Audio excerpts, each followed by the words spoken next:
সকল লড়াই সংগ্রাম, এই ত্যাগ কোরবানির পথ মারি দিয়ে আজকে যে পর্যায়ে এসে দাঁড়িয়েছি, এখন এসে নতুন করে আমাদেরকে ভয় দেখানো, আমাদেরকে থামিয়ে দেওয়ার যে রাজনীতি, এই রাজনীতি বন্ধ করতে হবে। অতীতে যারা আমাদেরকে থামিয়ে দিতে চেয়েছে তারা নিজেরাই থেমে গিয়েছে। অতীতে যারা আমাদেরকে নিষিদ্ধ করতে চেয়েছিল তারাই বাংলাদেশের মানুষের গণ আদালতে নিষিদ্ধ হয়ে বাংলাদেশ ছেড়ে যেতে বাধ্য হয়েছে। এজন্য আমাদেরকে ভয় দেখাতে আসবেন না। আমরা এক আল্লাহর কাছে নিজেদের কপাল এবং নিজেদেরকে সঁপে দিয়েছি। আমরা ঘোষণা দিয়েছি আসলামতু লিরাব্বিল আলামিন। আমরা শুধুমাত্র এক আল্লাহর কাছে নিজেদের মাথাকে নত করি। দুনিয়ার কোনো শক্তি, দুনিয়ার কোনো প্রভাবের কাছে আমরা নিজেদের মাথা নত করি না। এজন্য এই শক্তিকে যারা রুদ্ধ করতে আসবেন, বাধা সৃষ্টি করতে আসবেন, তারাই পৃথিবীতে ইতিহাসে আস্থা করে পরিণত হবেন। সংগ্রামী উপস্থিতি, অপার সম্ভাবনার এই বাংলাদেশে যে জনসংখ্যা রয়েছে, এই জনসংখ্যাকে জনসম্পদে পরিণত করতে হবে। আমাদের দেশে যে ছাত্র সমাজ রয়েছে, এই মেধাগুলো বিভিন্ন দেশে পাচার হয়ে যাচ্ছে। আগামী দিনে যারা রাষ্ট্র পরিচালনা করবেন, আমরা অনুরোধ করব এই মেধাকে লালন করতে হবে, পরিচর্যা করতে হবে। ছাত্র শিবির বিভিন্ন ফেস্টের আয়োজন করছে, সায়েন্স ফেস্ট থেকে শুরু করে বিজনেস কার্নিভাল, নানান আয়োজন আমরা করছি।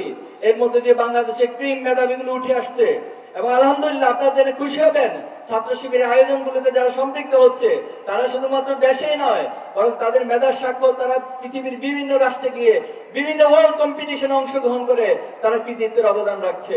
আমাদের এই মেধাগুলোকে পরিচর্যা করতে পারলে নিঃসন্দেহে আগামী দিনে বাংলাদেশ একটি সমৃদ্ধ বাংলাদেশে পরিণত করা সম্ভব। বাংলাদেশে পৃথিবীর সর্বোচ্চ সি বিচ রয়েছে, সবচেয়ে বড় ম্যানগ্রোভ ফরেস্ট বাংলাদেশে রয়েছে।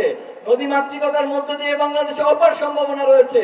শুধুমাত্র যদি নদী মাতৃকতার মধ্য দিয়ে বাংলাদেশকে সাজানো যায়, পৃথিবীর অন্যতম পর্যটন শিল্পের দেশ হিসেবে বাংলাদেশ পরিণত করা সম্ভব। বাংলাদেশে যে এত সম্ভাবনা রয়েছে, অতীতে আমরা কখনোই কোন রাজনীতিবিদদেরকে এই সম্ভাবনা নিয়ে কথা বলতে দেখিনি, এই সম্ভাবনা ভাবতে দেখিনি, বরং তারা বারবার এই বাংলাদেশ থেকে লুটপাটের রাজনীতি করেছে, বাংলাদেশ থেকে অর্থ পাচারের রাজনীতি করেছে, বেগম পাড়ার বড় বড় দালান তারা নির্মাণ করেছে, অর্থ পাচার করে বাংলাদেশকে অর্থনৈতিকভাবে পঙ্গু করে দেওয়া হয়েছে। এজন্য আগামী দিনে বাংলাদেশে যে রাজনীতি হবে, সেই রাজনীতি হবে সমৃদ্ধ বাংলাদেশ গড়ে তোলার রাজনীতি। বাংলাদেশকে গড়ে তোলার রাজনীতি হবে ন্যায় ইনসাফের রাজনীতি। আগামীর বাংলাদেশ হবে ন্যায় ইনসাফের রাজনীতি। আগামীর বাংলাদেশে কোনো ধরনের কাদা ছড়াছড়ি রাজনীতি হবে না। আজকের এই জেনজি, আজকের এই জেনারেশন জুমার্স, জেনারেশন আলফা এই ধরনের কাদা ছড়াছড়ি নোংরা রাজনীতি পছন্দ করে না। আমরা সম্প্রতি দেখতে পাচ্ছি যে একটি দল আমাদের নারী এবং বোনদের উপর হামলা চালাচ্ছে।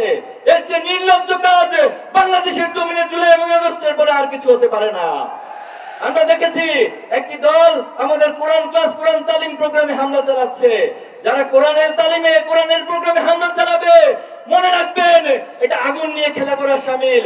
আগুন নিয়ে যারা খেলা করে তাদের পরিণতি অতীতও খারাপ হয়েছে, ভবিষ্যতেও খারাপ হবে। সংগ্রামী উপস্থিতি, আমরা চাই আমরা কোনো ব্যক্তি বা দলের বিরুদ্ধে নয়। ইসলামী ছাত্র শিবির যারা ন্যায় ইনসাফের পক্ষে কথা বলবে, যারা বাংলাদেশের পক্ষে কথা বলবে, আধিপত্যবাদের বিরুদ্ধে অবস্থান নেবে, ছাত্র শিবির সকল ব্যক্তি এবং দলের পাশে দাঁড়াবে। আমরা ঘোষণা দিচ্ছি আগামী দিনে যারা এই সৎ, দক্ষ এবং দেশপ্রেমিক হয়ে বাংলাদেশকে পরিচালনা করবে, ইসলামী ছাত্র শিবির তার সর্বোচ্চ দিয়ে তাদের পাশে সহযোগিতা করবে, পাশে দাঁড়াবে ইনশাআল্লাহ।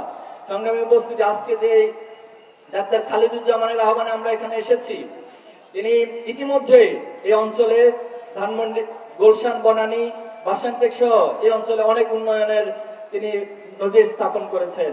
ক্ষমতায় যাওয়ার আগে যারা মানুষের কাছাকাছি যেতে পারে, মানুষকে ভালোবাসতে পারে, যারা মানুষের জন্য এত সেবা করার জন্য সক্ষমতা যাদের আছে, তাদেরকে যদি আমরা আগামী দিনে পার্লামেন্টে পাঠাতে পারি, তাদেরকে নির্বাচিত করে যদি জনপ্রতিনিধি বানাতে পারি, তাহলে নিঃসন্দেহে তারা এই রাষ্ট্রের জন্য, এই সমাজের জন্য আরো অনেক বড় ভূমিকা পালন করতে পারবে।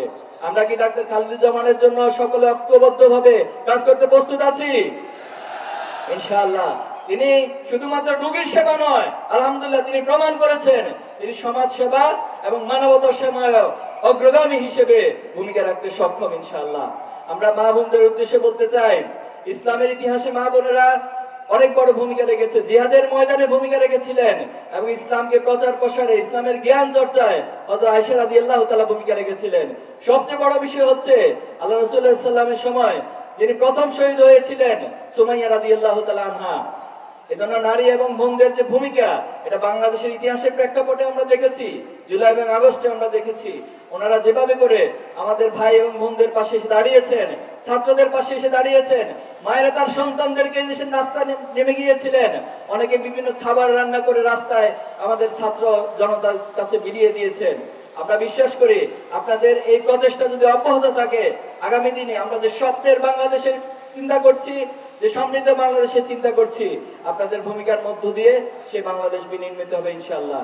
পরিশেষে আমরা বলতে চাই, আমরা যে অগ্রযাত্রা নিয়ে সামনে এগিয়ে যাচ্ছি, পৃথিবীর কোন শক্তি, কোন সামর্থ্য নাই আমাদের সে অগ্রযাত্রাকে রুদ্ধ করে দিবে।